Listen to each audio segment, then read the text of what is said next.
My goal is to try to do several different things at once today, which is always a bad idea in all walks of life, including philosophy, but I'm going to try it anyways. One thing I want to do is transfer our attention from philosophy of mind and external world basis of skepticism, which we've mostly been talking about, to philosophy of language, and see how parallel issues come up in the philosophy of language. So that's one goal, is to just shift the area, but see in some detail what it looks like in philosophy of language.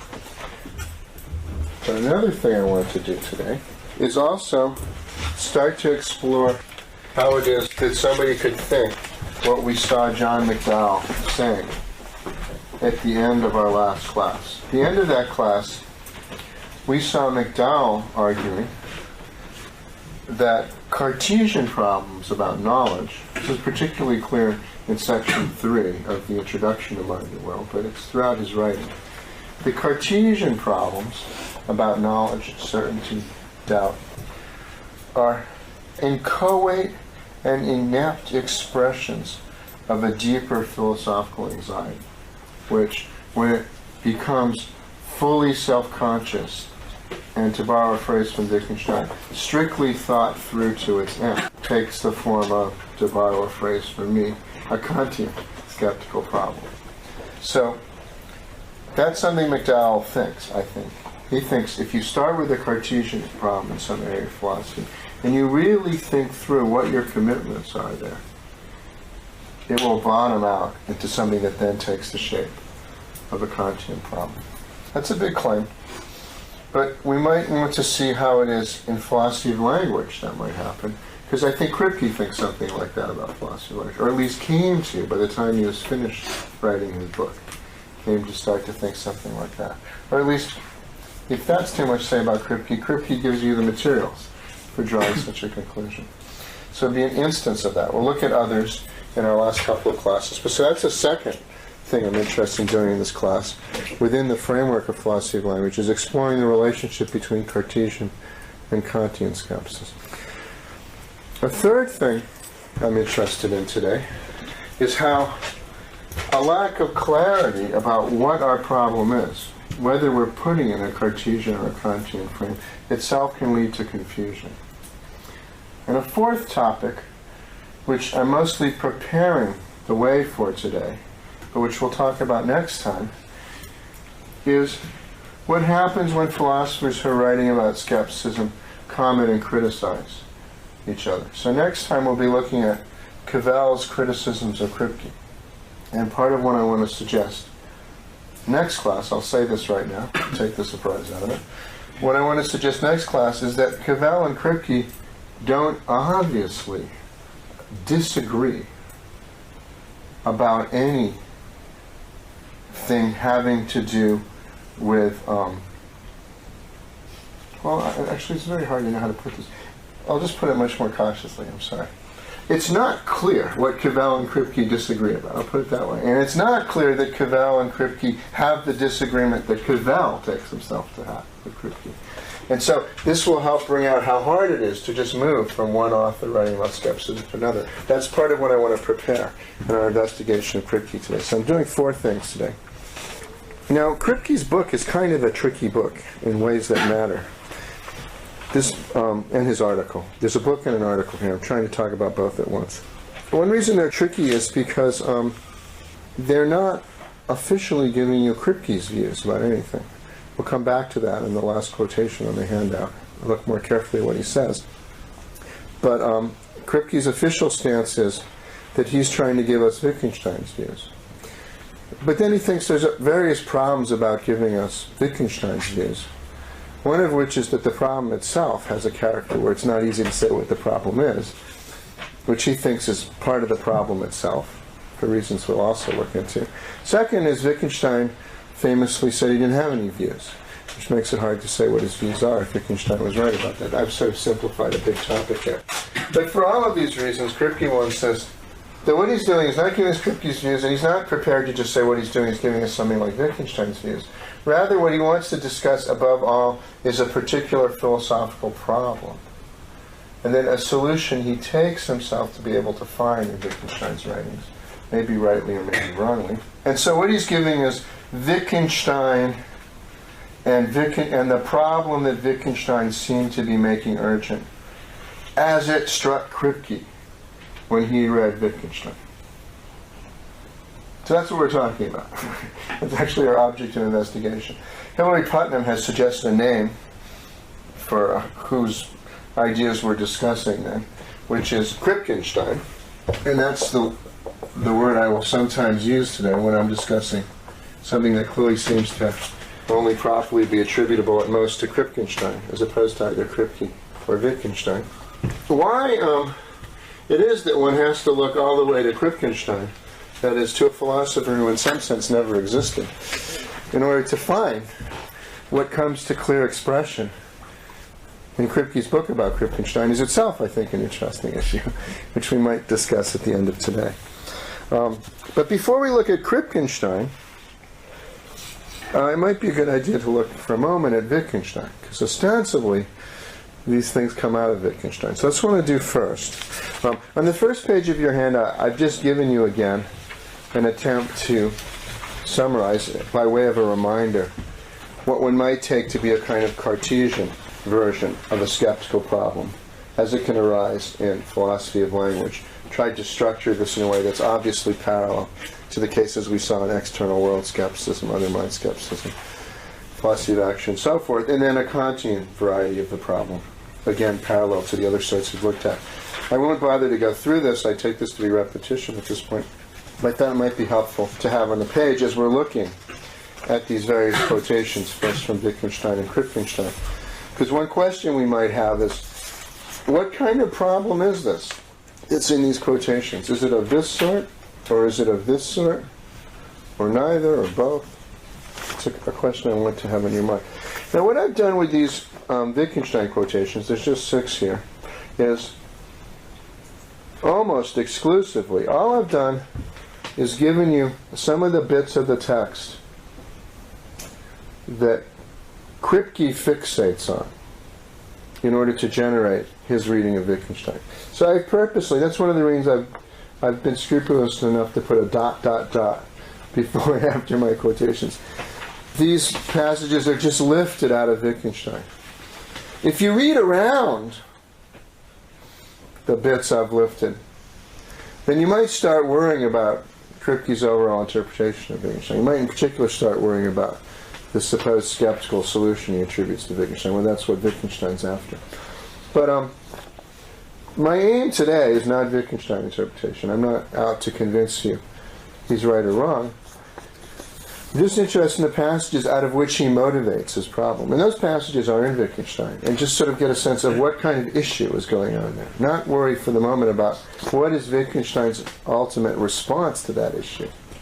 But what's the issue that's in these passages? So that's why I'm purposely truncating our look at Wittgenstein here. I said almost exclusively because in quotation 5, I couldn't help giving you a little bit more than Kripke tends to have us attend to, just to give you one example of how if you just read on a little bit in one place, you might start getting very worried about his interpretation.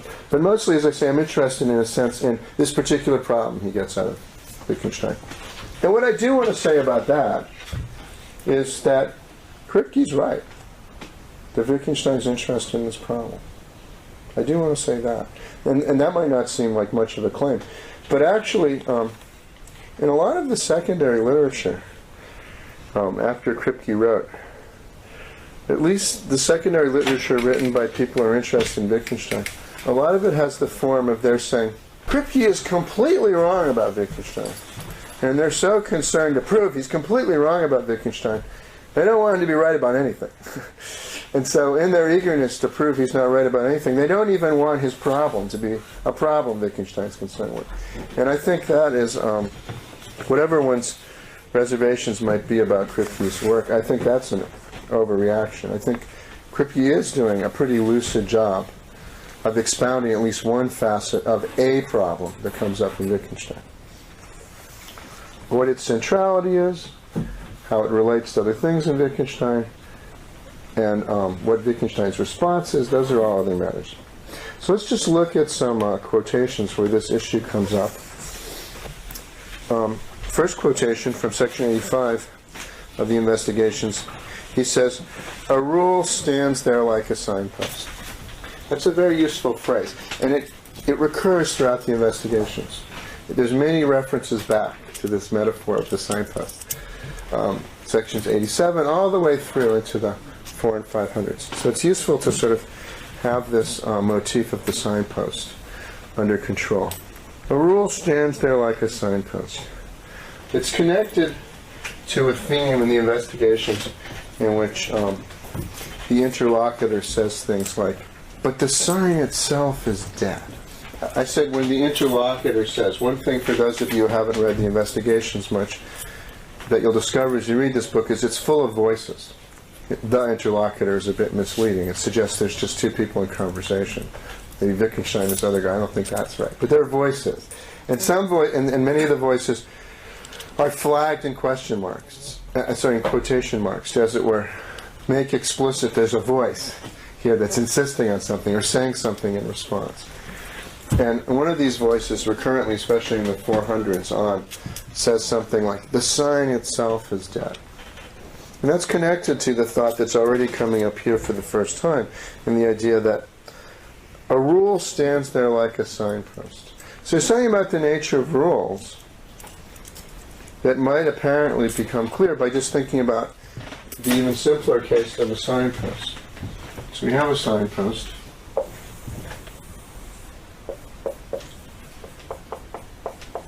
So it looks like that.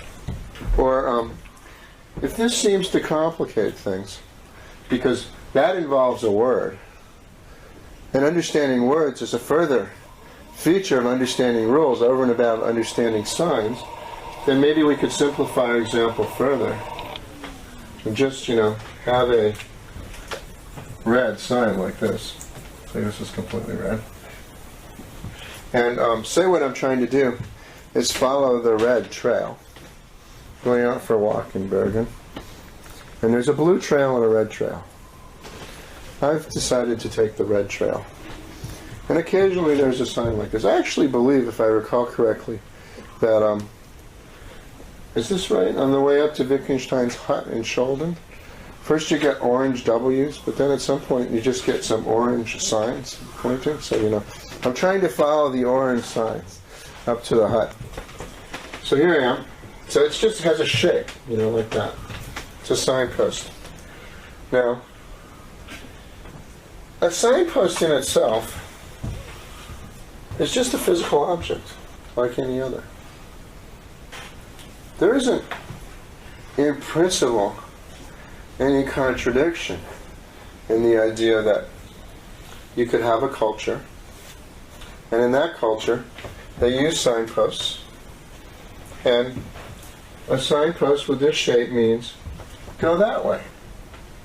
There's no logical contradiction in that. Wittgenstein says a little later in this passage, I think I left it out, but he says a case like this would be a little bit like a case where you had a culture where somebody pointed, and in that culture, people were inclined to follow the line from finger to wrist out over the shoulder. So you point, they look over there. And indeed, anyone who's ever tried to, say, teach a dog to point, to understand pointing, will realize that's not so dumb. If you point, the dog looks up. Usually looks at the finger first, and then he sort of follows the finger up the line. And it's actually a sign of intelligence among dog trainers. It's not the only test, but it's a very good test of the really smart dogs like shepherds and collies. Whether you can teach them to understand pointing. It's actually very helpful when you're herding sheep, say, to be able to go, Rover, like that, for him to go after that sheep. But if you go, Rover, and they look at your finger, and they follow your finger up, that's not very helpful. You want some way to... and a lot of dogs can't learn this. Some dogs can. But similarly, as with pointing, so with signs. There isn't anything about the physical signpost on this picture of meaning. Remember, we were talking about a gap of something that simply belongs to nature, on the one side of the gap. On the other side of the gap, there's something that we think of as mental or intentional. If we think of the signpost as just part of the material world, and there isn't anything that belongs to it that has meaning built into it. And certainly if you take the signpost apart, and use a microscope and break it into little pieces, you won't find its meaning anywhere inside. It's not, in that sense, a physical property of the signpost. So, with the idea within this picture that a signpost just stands there, is this just this physical object? And with the idea that the signpost just stands there, you might think, what is an understanding? What is it to understand that in order to stay on the orange path, or I guess in this case the pink path? In order to stay on the pink path, I go this way. Well, the very natural thing to think is that understanding involves, borrowing a phrase, two stages. Now we're not talking about Kantian philosophy of perception. We're not talking about McDowell philosophy of action, but I hope you see a structural parallel. It involves two stages. First there's this stage of, as it were, taking in the physical sign. That itself stands there. It's dead. Then there has to be a second stage. A natural word we might use here, without having gone very elaborate in our theory about what the second stage involves, is the word interpretation. It's only the sign, qua physical entity, combined with an interpretation that yields an understanding of what we are to do in the light of it. Go this way. So we know to interpret the sign means to follow the arrow this way.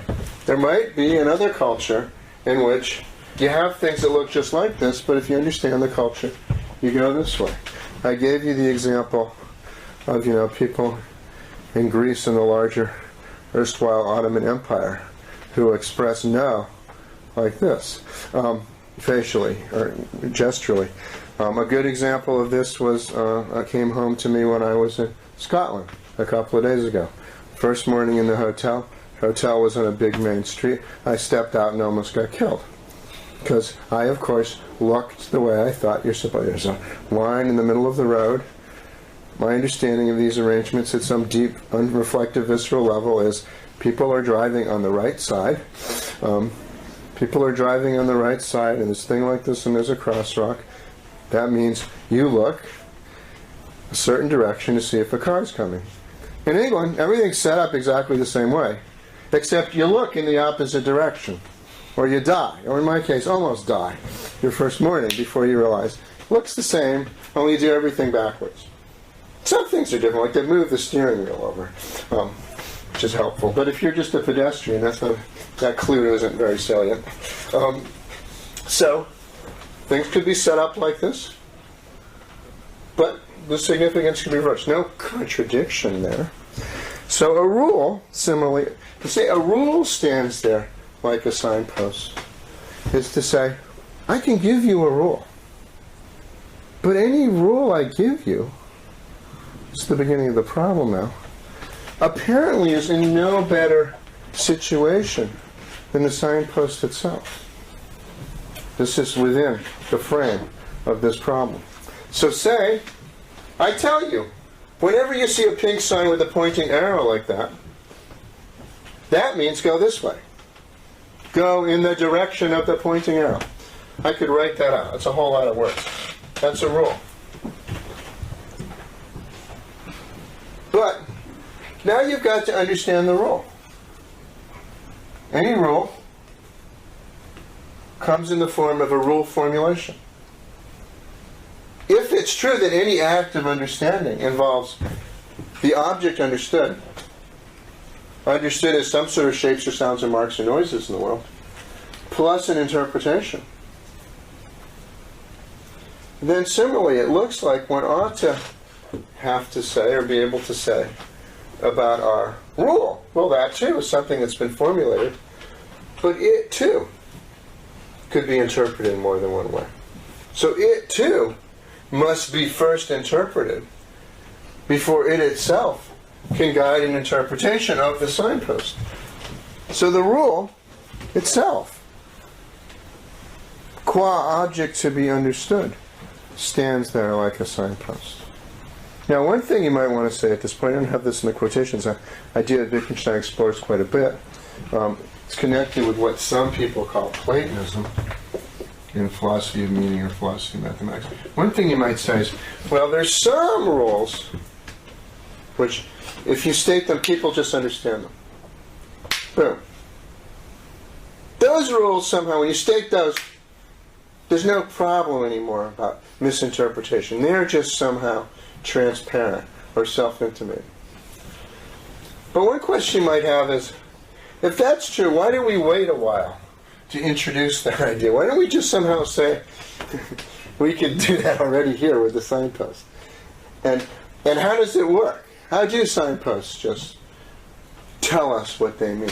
You can see how we have a version here of what McDowell called the myth of the given, or a potential version of what McDowell here called the myth of the given. Not in philosophy of perception now, whereas a mere causal event that was supposed to have sufficient rational structure to be able to justify. That was with respect to how it is that experiences could have content. But here it's a physical entity, which somehow, my merely taking in, is supposed to justify one interpretation rather than another. But in both cases, it can look like you're trying to build into something, which itself, a mere moment or element or transaction in nature, a normative ground for a certain kind of meaning or justification or reason, which it itself cannot deliver. Hence, myth of the given. One wants something to immediately be given.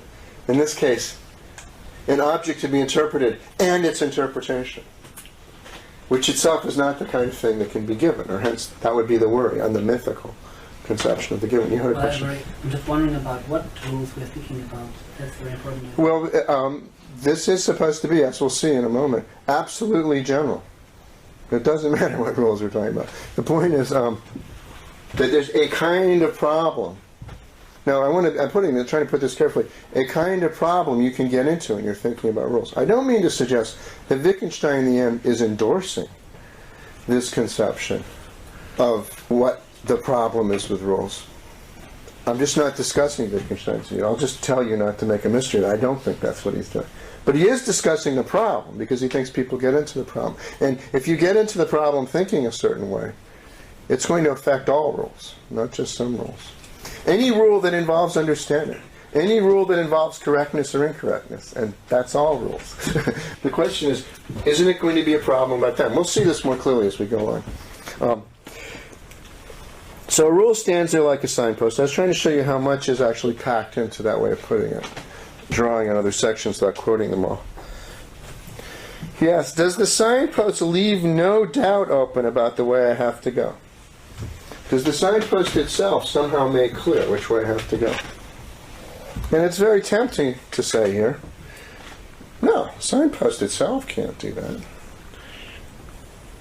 Does it show which direction I am to take when I have passed it? Whether along the road or the footpath or cross country. So imagine I come to the signpost. Here's a road. Here's a footpath. That way there's nothing. There's just a field straight across country. I come to it. Does the signpost itself go left on the footpath? Sorry, right on the footpath. Left on the road. Or perpendicular to the axis of the signpost. Straight into the country. Does the signpost itself show which direction I'm supposed to take? Now you could answer yes or no. If you answer yes, and you're in the grip of this worry, then the question arises, but where is it said which way I am to follow it? Whether in the direction of the finger or in the opposite one. So we check this chart. Where does the signpost say, go this way rather than go that way? That seems to be, on this understanding, something more than the signpost. That's an understanding, an interpretation of what the signpost means. And if there were not a single signpost, but a chain of adjacent ones, or of chalk marks on the ground, is there only one way of interpreting? So once we get into this problem, we think the signpost itself is dead.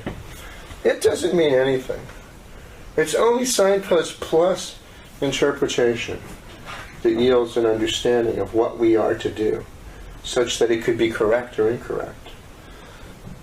Then, once we have that picture, it's very hard to see what you're going to add that helps. Say you point. Which way do I go here? You point. We always say, okay. But your pointing gesture stands there like a signpost. But now, in virtue of what do I know that I'm supposed to go this way rather than that way? That seems to require a interpretation of the pointing gesture. We'll say, well, okay, let's make it absolutely clear. We don't want this being clear. So let's put up several signposts. Let's put up another signpost here. It kind of overlaps this one. This one explains that one. This one makes it clear that what this one means is this. We could add these. This clearly isn't going to help if you have a problem here. Multiplying signposts isn't going to be very helpful. Well, we might try, let's put some arrows in the ground. A nice magic marker. Could you draw pink arrows all the way? Leave out no bits, pink arrows at every step. We still have the same problem. So, and this passage then goes into, I've left it out, but it then goes into an issue of doubt. If you've raised a doubt about whether this is meant rather than that, and you take the doubt to arise in the way I've just described, then how are you going to close off the doubt? So put this way so far, this is just what I want to alert you to, we've got something that has, at least initially, the form of a Cartesian problem. How do I know what is meant? I'm trying to find my way. I take it there is such a thing as a signpost meaning something. But I want to know which way to go. And the skeptical worry, notice, is based on a kind of indistinguishability argument. There could be a tribe in which things looks just like this. There could be a country called England in which the roads, were divided just down the middle and the cars look the same. But everybody does everything in the opposite direction or on the opposite side. So how can I tell? How can I be sure? And again, here, with this Cartesian doubt, as with the other one, they're not denying that probably I should go that way or something like that. The issue isn't, if we're betting money, what would be a good idea? The issue is, in virtue of what does my knowledge consist? How could I know that? Well, it doesn't look like I can know it, except through an interpretation. And then it looks like an argument can come up, which is exactly the same argument we had in the Cartesian case, about perceptions in principle being misleading but indistinguishable from veridical ones.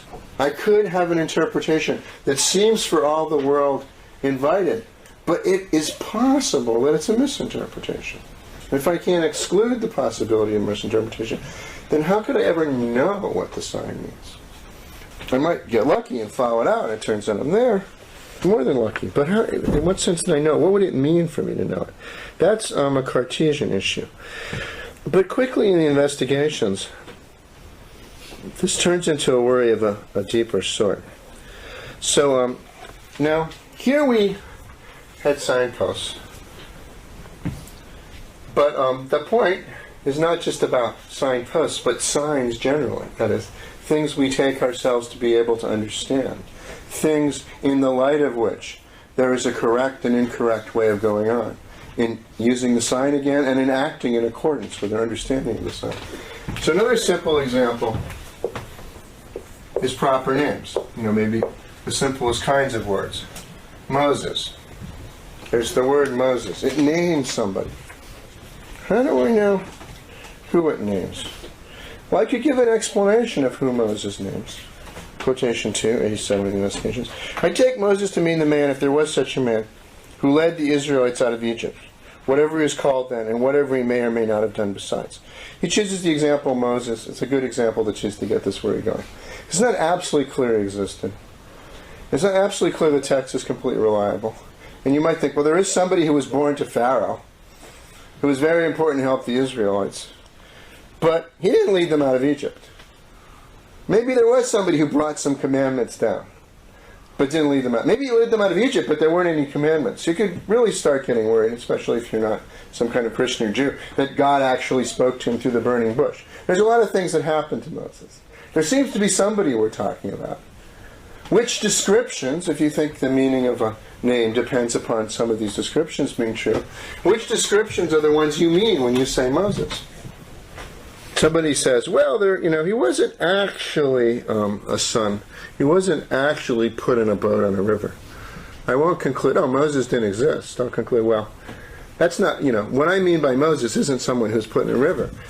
I mean this other guy, who led people out of Egypt, who I thought was also put on a boat. But he's not being put in a boat. Doesn't keep me from meaning something by Moses. But similar doubts to those about Moses are possible about the words in the explanation. So I say, he's the one who led the Israelites out of Egypt. What do you mean by Israelites? What do you mean by Egypt? Well, by Egypt I mean a country that has these and these borders. Well, actually, it looks like they start over here. That wasn't Egypt according to you. Well, back then they called it. So by Egypt you mean what people called Egypt back then? Or what we call Egypt now? We can go on. But any explanation you give of what you mean by the word depends upon your understanding of the words you use in your explanation of what you mean by the word. Those two have to be interpreted. They can be misinterpreted. There can be more than one way of going on from what seems like what you meant to other cases once complicated factors come up, like the lines have changed or no one was ever put in a boat. Nor would these questions come to an end when we got down to words like red, dark, sweet. But then how does an explanation help me to understand, if after all it is not the final one? If for any explanation you can give about what you mean by your words, a question can, at least in principle, always arise. You can always think of a situation in which a question will arise about what you mean by one of the words in the explanation, of what you mean by the original word. In that case, the explanation is never completed. So it's never the final one. A further misinterpretation can always arise. And then he says, at the end of our quotation, in that case, the explanation is never completed. So I still don't understand what he means, and never shall. As though an explanation, as it were, hung in the air, unless supported by another one. Notice what's happening in the worry here. Initially, it looks like, well, we can't be sure what we mean, because our explanations could be wrong. But if what it is to understand what we mean is to know our interpretation is right, and the only way to know our interpretation is right is to at least be able to understand what a formulation of the interpretation expresses, and that itself is something that could be misunderstood. If we start to think this through, there's a worry about what it is we even think understanding consists in. If we think what understanding consists in is understanding this in the light of that, where understanding that thing itself raises the same problem, it looks like we're creating a situation in which it looks like our understanding is always incomplete. Our grounds for a belief that we know what something means aren't insufficient, but nothing could count as there being sufficient. This will become clear as we go on. Now let's skip to much later investigations. Wittgenstein gives a mathematical example. Something I think Kripke says about that mathematical example is exactly right, which is that the mathematical example is meant to bring out very perspicuously something that's true about understanding generally. The point being raised here isn't sort of a narrow point in philosophy of mathematics. It's a problem for the philosophy of mathematics too, if you will. But it's just meant to be a perspicuous example of the kind of problem we've already been looking at. I think Kripke's quite right about that. Some defenders of Wittgenstein think somehow he needs to be taken for task for saying that, but I don't see why. So the example is a famous one now, thanks to this passage investigations. We have a student, and we're teaching him the rule add 2. Add 2 is a rule. I write add 2, or I say add 2. And notice we could say now, I'm getting ahead of the passage, but just to make the connection clear, we could say now, that stands there like a signpost. That is, we've said something. The student's supposed to do something now. Now, in virtue of what can we conclude? What the student has done is correct in light of what we told him to do, the rule. Let's say the student is doing really well. We say add 2. Start with 2. I'm going to give you 2. We give this problem to Kato. I'm giving you 2. Now go to work. I want you to add 2. Here goes Kato. Look at him go. He's good at this. He's doing it really fast. Right? He's firing along. He's going to need a big blackboard for this problem. But imagine we have a really big blackboard. Kato's shooting along, slowing down a bit. His wrist is getting tired, but he's still doing fine. So he's doing great. He's gotten all the way to 1,000. And I'll just let you know, given my understanding of add 2, he's done fine. Notice I stuck these dots in here. I'm kind of cheating, because the whole problem is about what does a dot mean? What is it to convey something by doing a few things and then saying dot? That is really sort of the essence of our problem. But so pretend I've actually filled a board with numbers, not with dots, because that is a profound cheat. And this entire board contains things that you would be willing to call even numbers. All and only the even numbers between 2 and 1,000. Now, of course, what even numbers mean is something else that you'd have to understand. We'll come back to that, but pretend you understand me for now. So that's what we've got. He's gone this far. I'm very much inclined to say, I really, in a way, made him work awfully hard for this reward. I ought to have been able to stop at 18. But I made him go to 1,000. And now I'm inclined to say, Kato really understands the rule add 2. I mean, his performance, I think, is impeccable. I asked him to add 2. It took him a couple hours. He wrote 500 numbers on the board. I like all of them. I really like the order in which he did it. I want to say he understood add 2. And I didn't show him these. I never told him what comes between these two. He did that himself. So if we want to say with Wittgenstein, the child or the student understands the rule when he can go on his own. Looks like Kato's passed the test. He understands the rule add 2. But just as I'm about to stop, Kato, I'm saying, you've done beautifully. Stop. You clearly understand it. He writes that. And that sort of freezes me. So now I'm about to say, please stop, you're tired. Hey, Kato, please stop. You can go, Kato!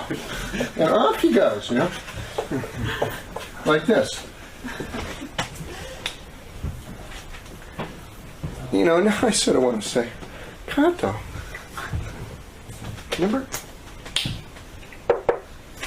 2, add 2. So yeah, I went on the same way. That's what I did. Well, no, look. Right? And then there's this bigger gap. I mean, you changed what you were doing. And Kato wants to say, no, I was going on the same way. This is what I was doing from the beginning. I was doing this from the beginning.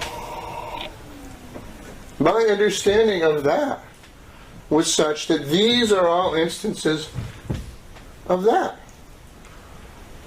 So we say to him, just look at the passage. Look what you've done. He doesn't understand. He says, we say, you were meant to add 2. Look how you began this series. He answers, yes, isn't it right?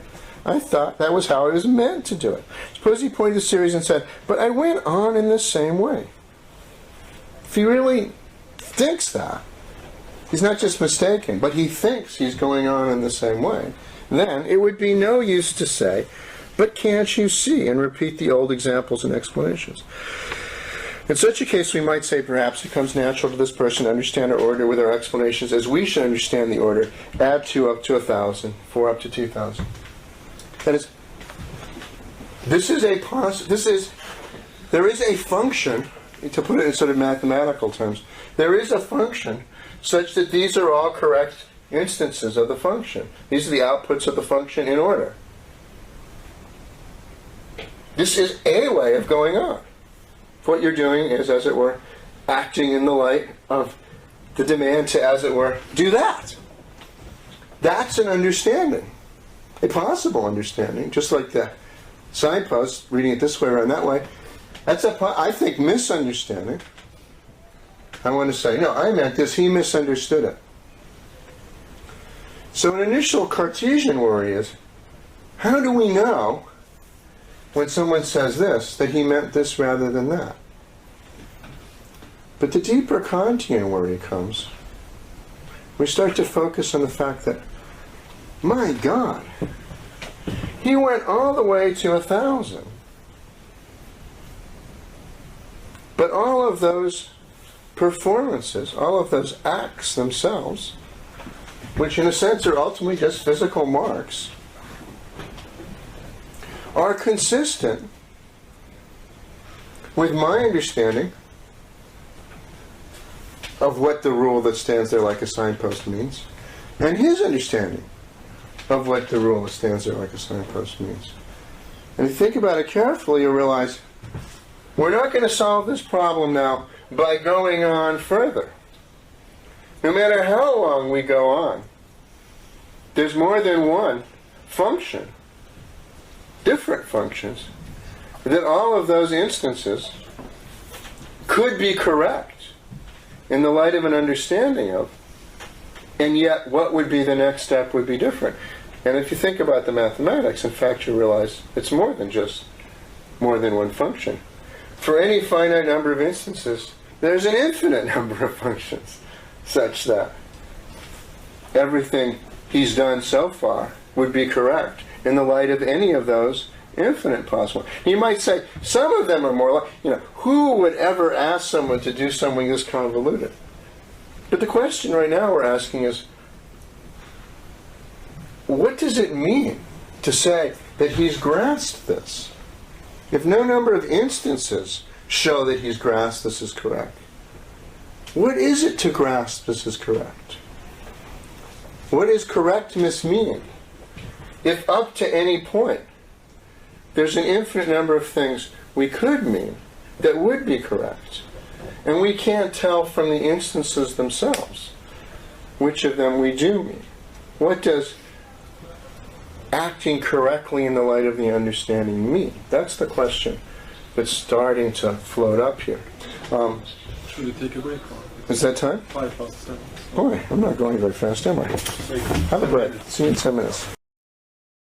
When we talked about the very first class, when we talked about the relationship between Cartesian, the first two classes, we talked about the relationship between Cartesian and Kantian philosophy of perception. We said in Cartesian philosophy of perception, the skeptic says, well, it appears to me as if I'm in front of a fireplace. It appears to me as if I'm in a classroom. But how could I know I'm in a classroom? I might be dreaming. And we saw that in the case of the Kantian variety of the skepticism. It became a question, how could I so much as even dream that I'm in front of a fireplace? How could things even seem that way?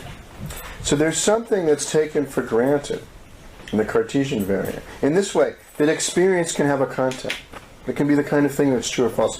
That things can appear a certain way. So there's a relationship in the Cartesian case between what's going on between me and how things are in the world. In me, I'm having a mental content of the sort in front of a classroom. Jim in front of a classroom. In the world, there's something going on. Maybe Jim in front of a classroom. And there's supposed to be a relationship. A relationship in which the one correctly mirrors or represents, or whatever, the other. And then what happens in the Kantian case is, the problem becomes, how can an experience even do that? And that is generally the character of the relationship between Cartesian varieties and Kantian varieties. In Cartesian skepticism, there is a kind of relation between something on this side of the Cartesian gap, something mental, a perceptual experience, an inner state, being in pain, a meaning, go this way, and something physical, how the world is, how his body is acting, the shape of the sign. And the character of that relation, that there can be such relations, a relation in which my experience appears a certain way, in which someone's behavior appears to be pain behavior, but is he mimicking pain behavior or is he in pain? But that it can be expressive of pain. That it means something, go this way or go that way. Those relations, the possibility of those relations between things on this side of the gap and that side of the gap are taken for granted. The Cartesian question is always, which one's the right one? How do I tell the right one from the wrong one? How do I know that this is a case in which there really is people in the classroom rather than dreaming? How do I know it's a case of really being in pain instead of pretending and so on? Whereas in each case, in the Kantian case, what happens is that we lose our grip as we think through the Cartesian problematic on how, if the Cartesian has set things up correctly, even before we try to answer him, how there could so much as be such relations. And in the case of the philosophy of language variant we're investigating today, I suggest borrowing a word from Anscombe's translation of Wittgenstein. I propose the word accord. You could use a different word, but I think this is a nice word. Accord. So, there's a sign. Points this way. There's something you could do. Say, walk this way. What to say? That's the correct interpretation. What makes that interpretation correct? Instead of, say, walking that way. We want to say, this behavior accords with the meaning of the sign. That doesn't. I say, slightly more complicated example, add to. That's what I say. This is, something I write or a noise I make. He does something. If he goes 7, 11, asterisk, question mark, dollar sign, I will say, thank you very much. How many years of mathematics did you have? This doesn't quite accord. This is not in accord with my instruction. So as you do, there's a performance. And some performances are correct and incorrect. An understanding of a sign, if it has a meaning, should sort performances into those that are correct in the light of it and those that are not. To understand the word red, you have to know how to call red things red and not red things red. There's some kind of accord between a correct use of the sign and the instances in which it's used. Yes? It's a joke if you use the caps on your tastature on your computer and you press the numbers, you could have those combinations maybe. Sure, but that would but then my instruction was not add to modulo blah blah blah. It was just add to. But sure, there's all kinds of ways you could get that. Now, the Cartesian wants to know, how do I know which behavior is in accord with the sign? How do I know if the sign means this or that? If we think it through to the Kantian variety of skepticism, what I was calling Kantian variety of skepticism, philosophy of language, what happens is that this relation itself comes to be mysterious. What is accord? How could something be in accord? What is it that we take ourselves to be demanding of the performance, such that we say it's in accord? So, Cato's gone all the way to 1,000. I said add to, he's gone all the way to 1,000. Looks pretty good to me so far. Then he goes to 1,004. Now I want to say, Cato, add 2. Now, there's one possible case, of course, in which Cato would go, oh, sorry, I made a mistake. Change this. But if what he says is, this is how it goes on, I went on in the same way, then, quotation 4, how can a rule show me what I have to do at this point? Whatever I do is in some interpretation in accord with the rule. If any number of finite instances is in accord with an infinite number of different interpretations of this, then what does accord mean? What does it mean to say, this accords with the rule? Well, if that just stands there like a signpost, this is just some physical stuff and that's some physical stuff. Is this in accord with that?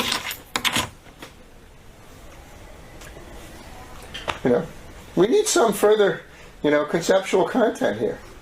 If I say, I want something that weighs roughly the same amount, if we have some further rule description, then you can say whether that's in accord. But two physical things, it's not clear what it is for them just to be in accord with each other. You can have regularities, but it's not yet clear how you can have normative accord unless you have some demand for things to be this way rather than that way. So, here's a noise. Here's some noises, or marks and marks. So it looks like, we need an understanding of this.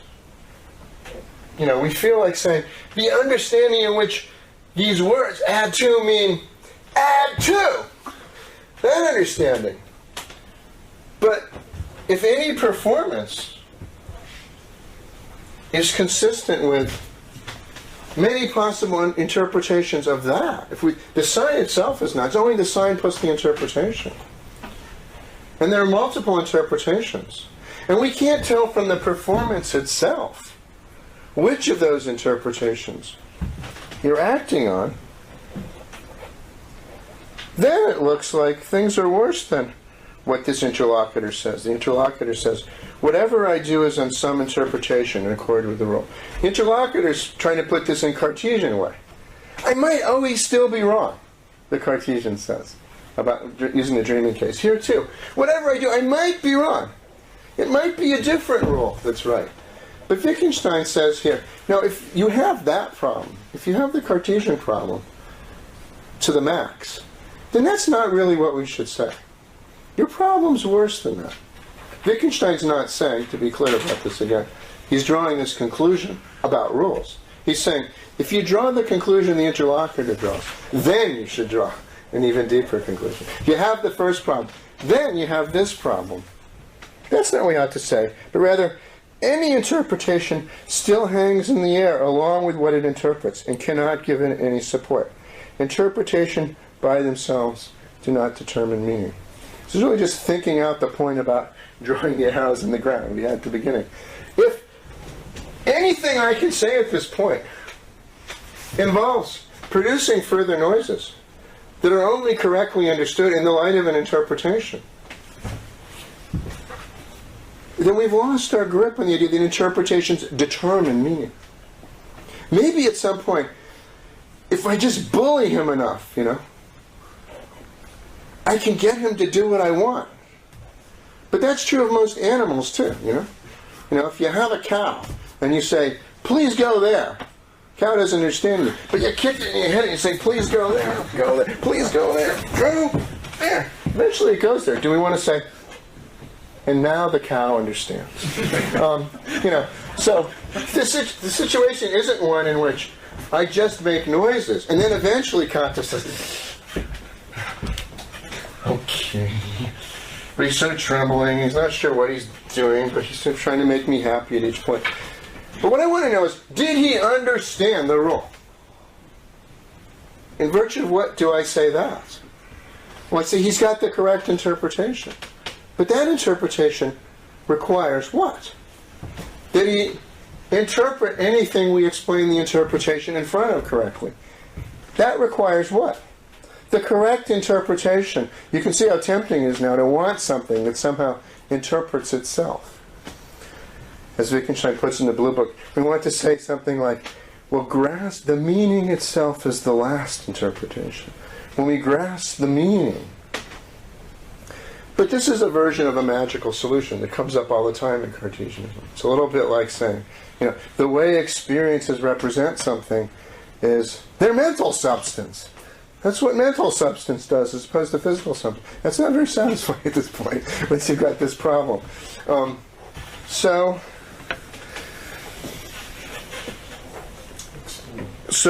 then, can whatever I do be brought into accord with the rule? The interlocutor asks, can whatever I do be brought into accord with the rule? He comes back. Let me ask this. What has the expression of a rule, say a signpost, got to do with my actions? What sort of connection is there here? What do we want to mean by accord? What kind of correctness or incorrectness can there be? he's pressing this question. I cut it off here because if we go on, it won't fit Kripke. But we can see how we have a version of Kripke's problem. And then Kripke's favorite passage is the beginning of section 201, which begins the first paragraph of this. So we have an apparent paradox. We think through the problem of what's called rule following in this way. We seem to arrive at a paradoxical conclusion. No course of action could be determined by a rule, because every course of action can be made out to accord with the rule. Actually, however Cato goes on here, I can write a function such that this is correct in the light of that function. But if anything accords with the rule, then nothing does. What is it to say? As I said, it looks like an understanding requires the idea that the rule itself sorts performances into correct ones and incorrect ones in light of an understanding. We can't draw a distinction between correct and incorrect. It's not clear what correct or incorrect means. This is the point. So it'd be neither accord nor conflict here. That's a version of the Kantian problem in philosophy language. It looks like we're losing our grip on what accord could so much as be in this area of philosophy. He puts the point. The next two paragraphs are ones Kripke skips, I think. Basically, barely mentions them, but I don't think he's anything to say about them. What Wittgenstein's doing here, I think, the next two paragraphs, I'll just say this in passing, it doesn't really matter for today's class, is he's suggesting the problem is with the way we set up the problem. We have to go back to the very beginning, when we said a rule just stands there like a signpost. Understanding requires an interpretation. When he says the way of grasping a rule, there's a way of grasping a rule which is not an interpretation. He's challenging the assumption which started this whole dialectic. That's not what Kripke does. Kripke assumes that Kripke doesn't see that as an assumption. He sees that as an inevitable step.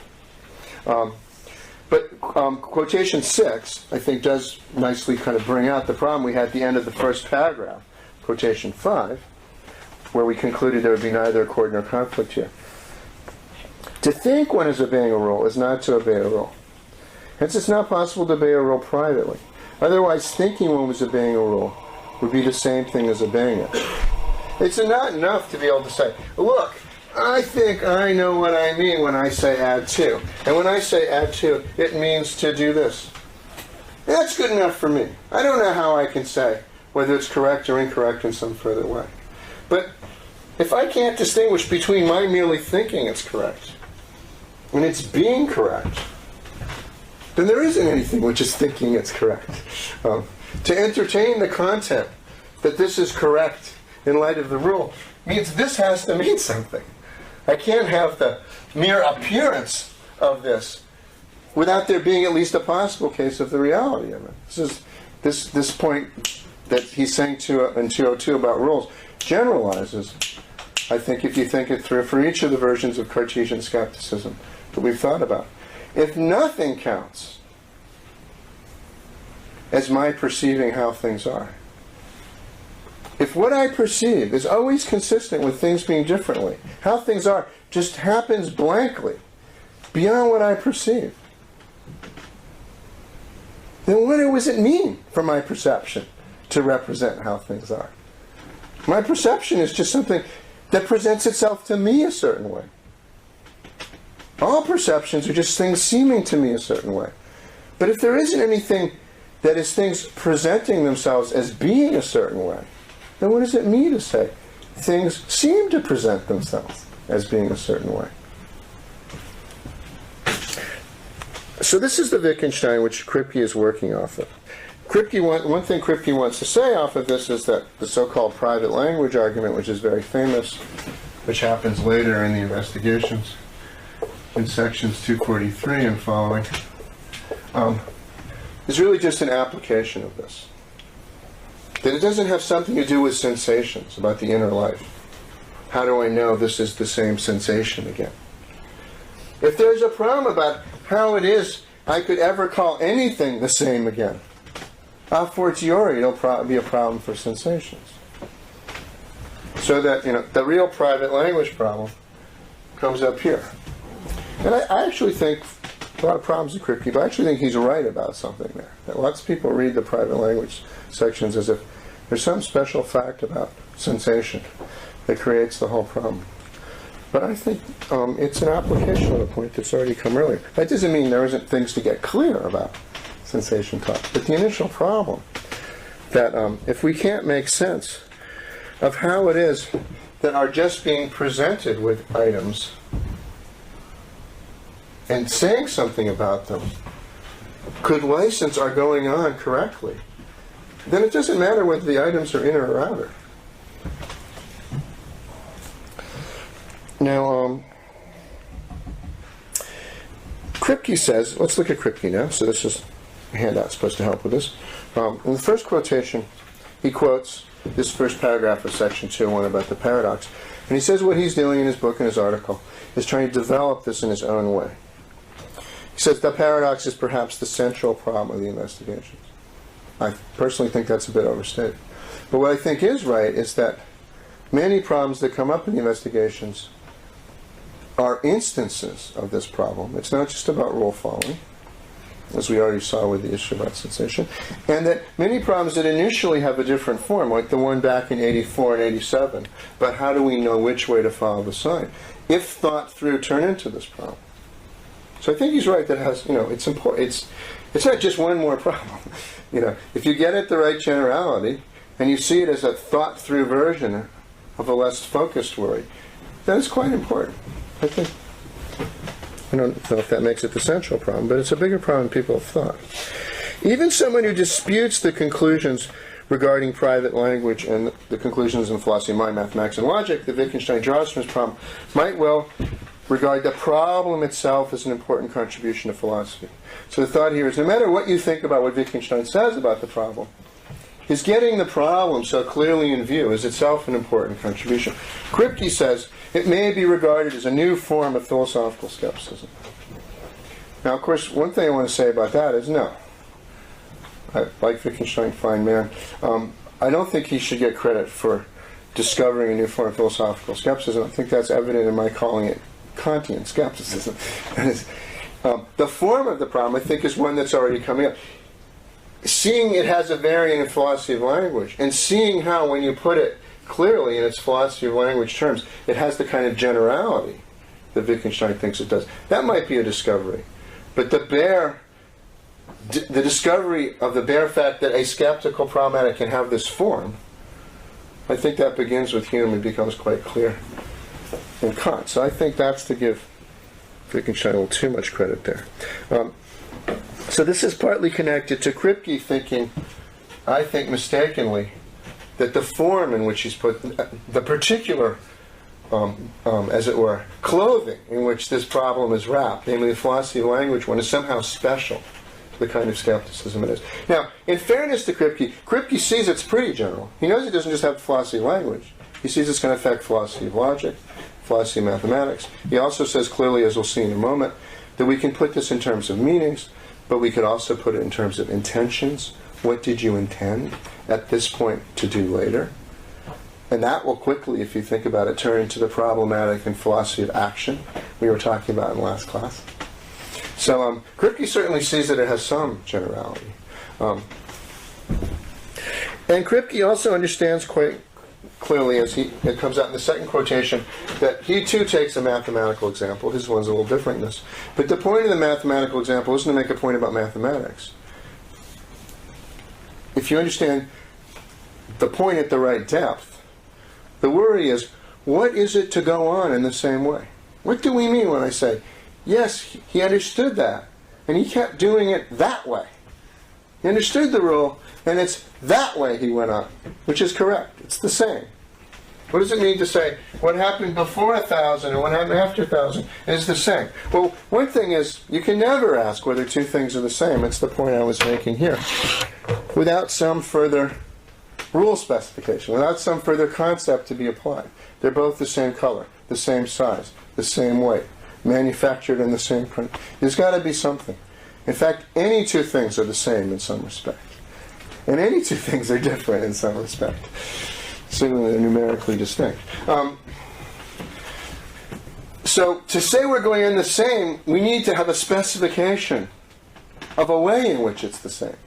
And as soon as we have that, we have our problem. We introduce that specification. And what is our grasp or grip on it? What is correctness or incorrectness, or accord with it? Correctness or in the light of it, or accord with it. So the mathematical examples are just meant to be particularly clear that that there's this multiplicity of possible understandings that are consistent with a single performance. But they're not meant to be making a point that doesn't apply generally. Now, Kripke's example is a bit different.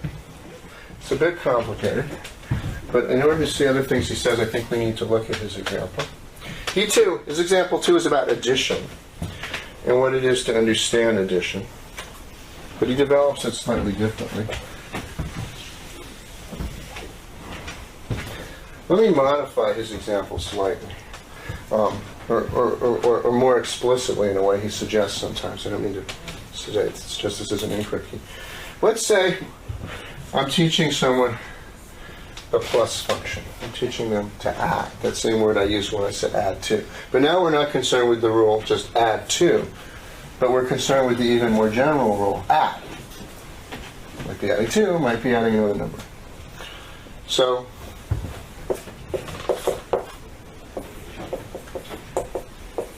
we learn a lot of these things. Teaching them how to add. But this is my stipulation, just to make the example a little more vivid and tractable. Let's say all the numbers we've added until now are smaller than or equal to 57. So we just, stay, as it were, on this side of 57. So we teach them to add 45 plus 42, and so on, but examples like this. Now, then we want to get into a slightly more complicated case, where things go wrong. And then we want to ask about all of these cases where we were doing this. Were we adding then? Was that person who gets into trouble later?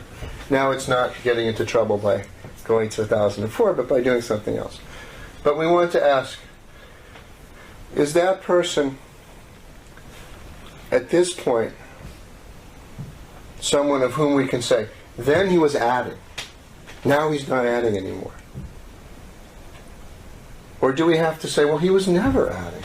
He never understood the meaning of plus.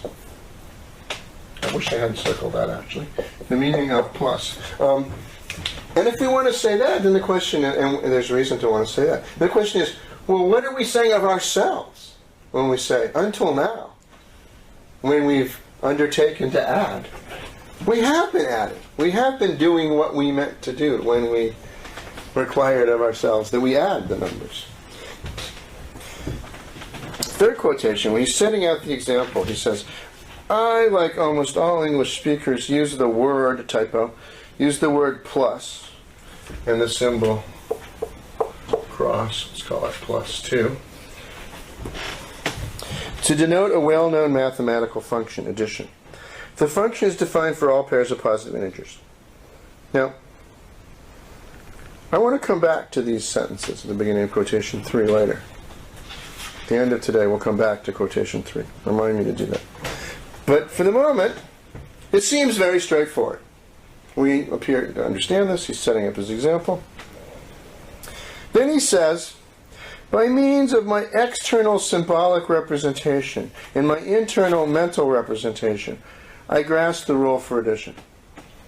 This is putting a very Cartesian frame on the problem. In order to stay close to Wittgenstein's text, which is also getting the problem going with, as it were, less baggage, I put it Wittgenstein's way. Wittgenstein's way is just to say, there's a sign, that just stands there like a signpost, and then we need an interpretation.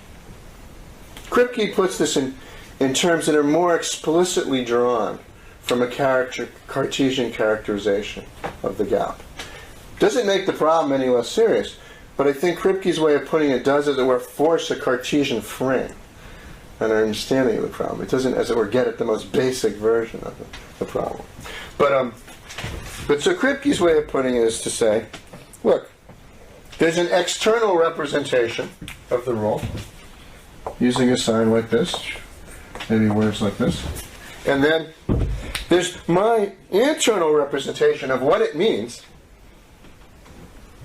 So now we're very Cartesian. We've got these things located in two Cartesian spaces out here, marks, mental stuff. Maybe one I'll point here, but of course, if we know our Descartes, it's not, it's not crucial thing is not to locate some bit of space between the ears, exactly 3 inches from each one. But more particularly the mind, which isn't really, mental substance is not extended, Descartes will say. That's not the kind of characteristic. It involves an understanding of meaning, an internal representation. So it's the external representation plus the internal representation. These have to yield the possibility of an accord.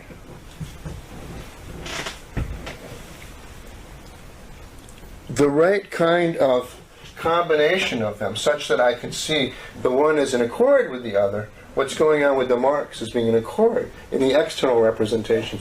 It's in accord with what's going on in the internal representation. Signifies what we want to call a grasp. He's grasped it.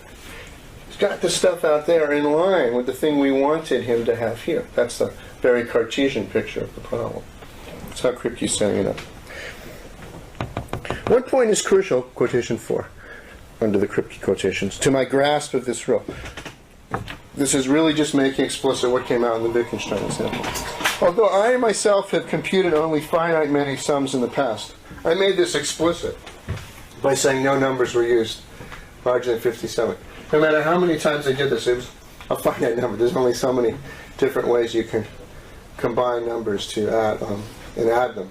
If all the numbers themselves are under 57. Might be a lot. Again, Kato can really fill the board. Adding all the different, he can add 1 in 57, he can add 1 in 56, he can add 2 in 57. He can fill the board for a long time. But as big and busy as the board will be, it'll be a finite number of applications of the plus function. It's computed only finite many sums in the past. The rule determines my answer for indefinitely many new sums I have never previously encountered. It looks like what it is to grasp a rule is not to understand it holds in these cases. That seems to be important as a difference between the parrot and the child. The parrot can repeat exactly what we've taught it to. The child that's learning language can go on its own and use the word in new ways and new sentences. It doesn't just repeat the ones we said. Even a very simple word like red. If I point to a couple of red things, and all you can say is point to those things and say red, then it's not really clear whether you've understood it means red. As opposed to, you're just making these noises when I confront you with these things. I can teach my dog to bark when I put those 3 things in front of it. Has my dog learned the word red? It looks like we want to say you learned red, when you can go on and see further red things. In principle, a practically infinite number of red things. And say red each time. So the point doesn't have to do with the complexity of mathematics. It has to do with what it is to understand something. It looks like to be able to understand something is to understand the relationship between the meaning or the rule and its instances such that, in principle, other instances could be produced.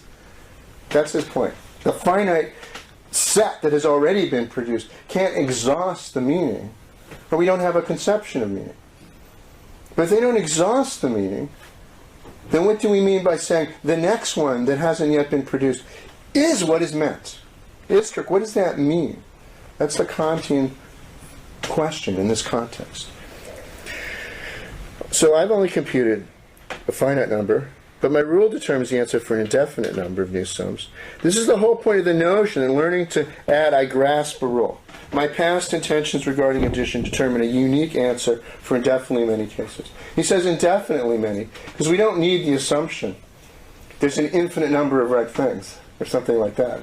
There isn't some axiom of infinity that's required here. All that we need is, in principle, I could produce another one. And if you've understood the meaning of the word, then with respect to that new case, there should be an answer about whether it's correct or incorrect, and you should be able to say. And if you can't, or if you say something completely different than I do, that raises a version of Kripke's question. Now, to make this vivid, Kripke varies the example from Wittgenstein's example of continuing the series. But I take it that Kripke's example is just trying to bring out the point in a different way.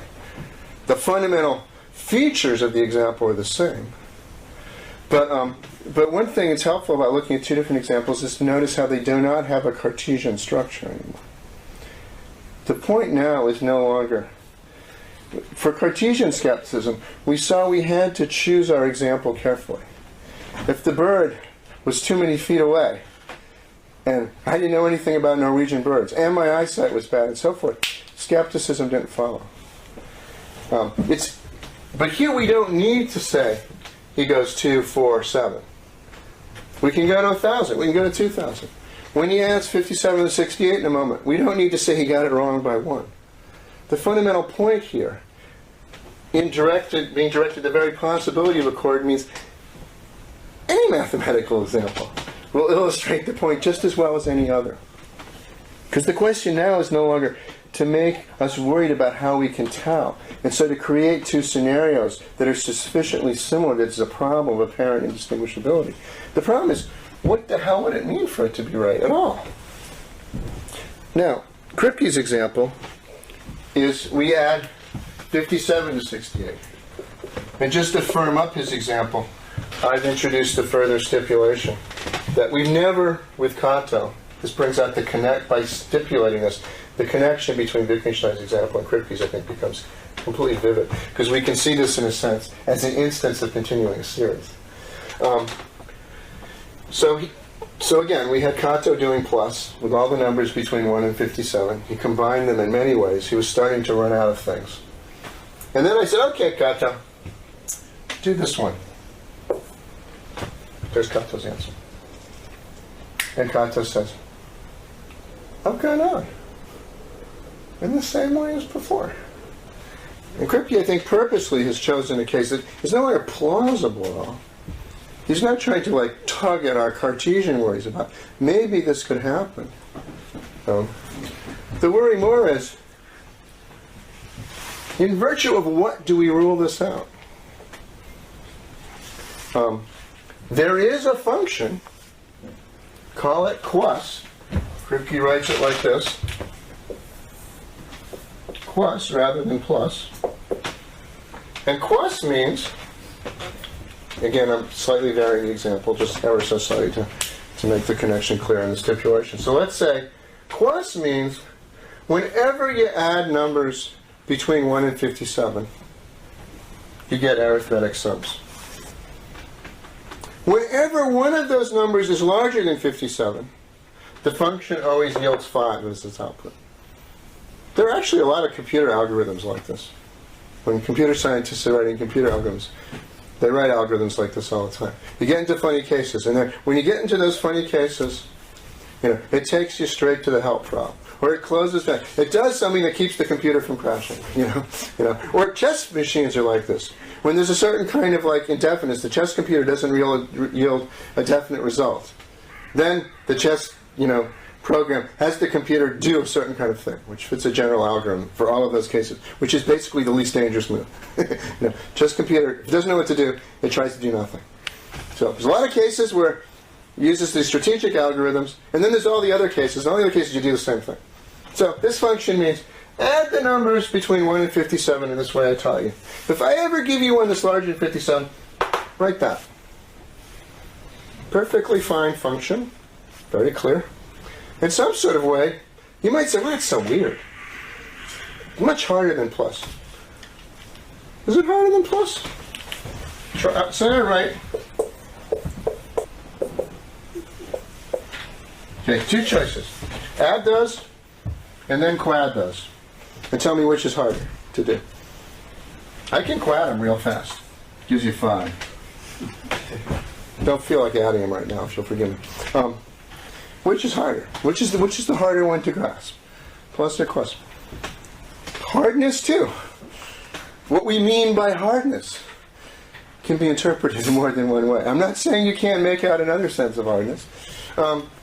So, what about when Canto filled the board for the first few hours with things like this? And Canto did all of this stuff. Was he adding or quadding? Was he doing this function until then? And then he switched to something else? Or was he all along quadding? As long as he stuck to these little numbers, it looks like adding. But maybe he was quadding. Here we have a Cartesian question. How can I tell whether he was adding or quadding? And it has a Cartesian structure, right? They're indistinguishable. It, as it were, serves the same function as the dreaming argument. From within my performance, in some ways it's more literally like the other mind's argument. From the outside, what he does is the same. But maybe there's pain inside or not. On the outside, what he does is the same. He produces this stuff. But in the inside, does the little light bulb of the mind mean to be doing this or that? I can't get at it. I can only get at the performance. The mind is, I can't get at the mind. Which is it? I can't tell. It looks the same whether he's adding or quadding. Same behaviors. It's a Cartesian structure. It's another one of these indistinguishability arguments. With the conclusion, there is no way to know, or there is no way to tell. That initially looks like the problem. Many people read Kripke as if that were the whole problem. Kripke were just making this Cartesian skeptical point. Much as Kripke is written to encourage you to read it that way, it's not just their fault. The conclusion of quotation 6 is, who is to say this is not the function I previously meant by plus? Is this the function I meant or not? That leaves in place the idea, there is something which is meaning plus. There is something which is my performance is being in accord with plus, but how do I tell? It's a Cartesian question, that last question at the end of 6.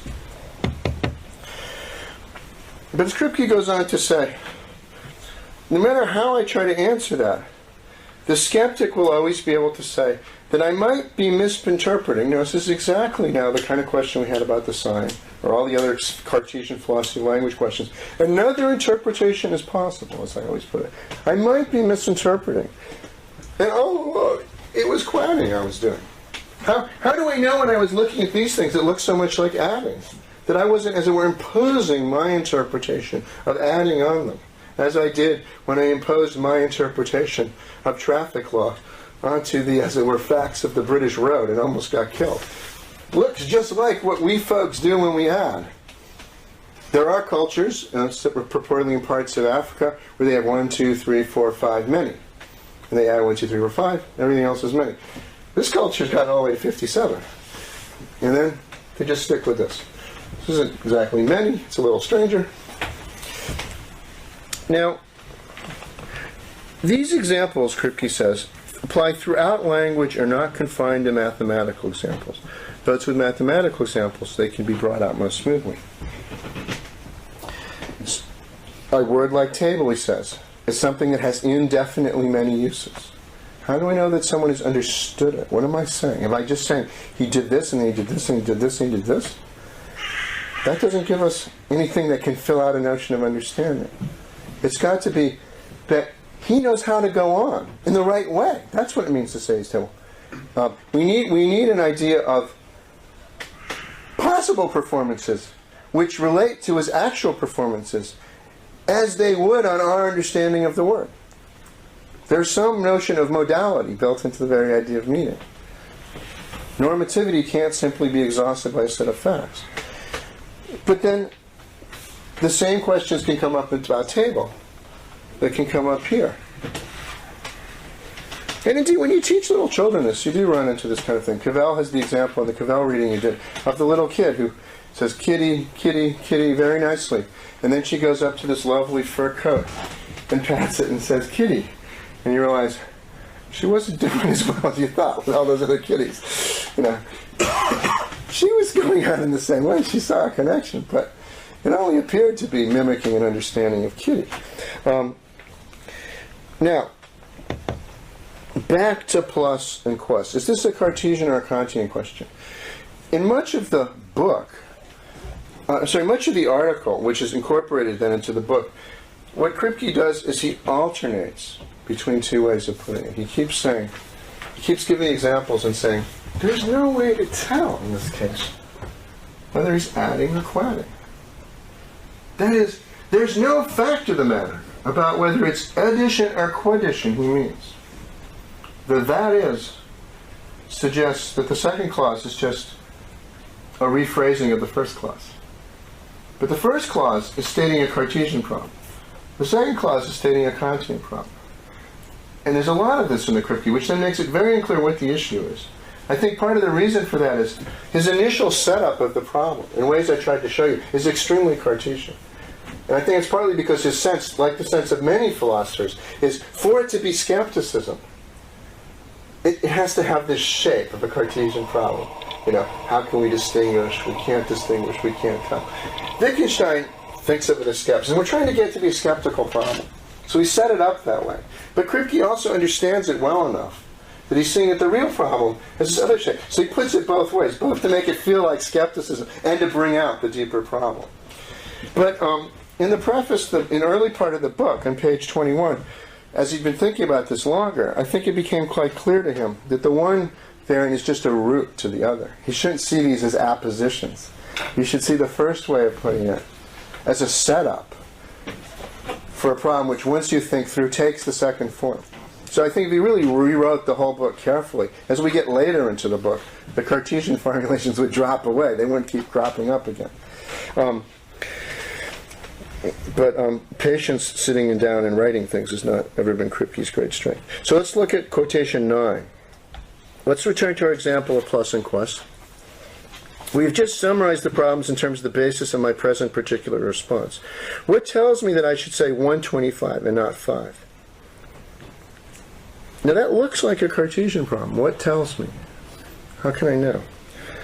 Of course, the problem can be put equivalently in terms of the skeptical query regarding my present intent. This is one of these places where I said he's very good at seeing that there's a philosophy of action variant about this. Right now I said this. How do I know later that my action is what I intended? Something happened. In the causal order, I did one thing, it brought about the other. Synapses fired. I did something. What does it mean to say, but when I did fits my intention? My earlier intention. How do I know whether it fit my earlier intention? So formulated, the problem may appear to be epistemological. How can anyone know?